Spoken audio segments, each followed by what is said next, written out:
Hello mga kaibigan, dito na naman tayo dito pa rin tayo sa Canada at ipapakita ko sa inyo ngayon yung mga natanim natin na mga halaman during start of summer. Meron tayong mga iba't ibang halaman dito, katulad ng dito sa likuran ko ngayon sa taas, ang sayote, which is di pa natin alam kung mamumunga ba siya or aabutan siya ng winter. So hopefully makapagbunga siya nang sa gayon ay makatikim tayo ng sayote na mismong tumubo dito sa Canada. So yung mga buto niya, nabili lang natin sa isang grocery dito. And then we try to grow it, no? Ni tita pala yung nag-try na nag-grow, and then successfully okay naman siya nung nilabas natin. And ayan, medyo slow nga lang yung progress ng pagtubo. So ngayon, inaantay natin kung makakapamunga tayo o kaya aabutan siya ng winter. Pero hopefully meron tayong matitikman na bunga ng sayote. Kung hindi, meron naman yung talbos na siyang kikinabangan natin, no?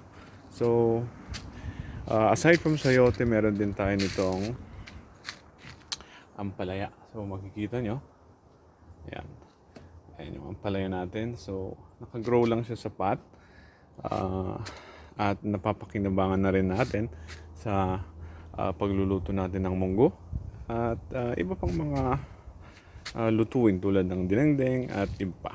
So ayun, papakita ko naman sa inyo yung ating mga talong. So may mga iba na mumunga na at naka-harvest na rin tayo, pero konting nga lang muna sa ngayon. At least meron tayong eggplant. At the same time, meron din tayong mga kita nyo yan, mga sili. So may mga hinog-hinog na ng mga sili. At meron din naman yung mga patubo na sili dito. Well, ang kagandahan dito, hindi lang yung bunga yung napapakinabangan, kundi pati rin yung mga dahon-dahon na masarap ding isahog sa mga tinola o kaya yung mga ibang lutuin. At meron pa ito. Okay? Itong meron tayong malunggay. Ito ay galing sa buto na nabili ni na tita sa may Amazon, pero parang hindi siya ganun kaluntian, no? Pero hopefully mapapakinabangan na rin.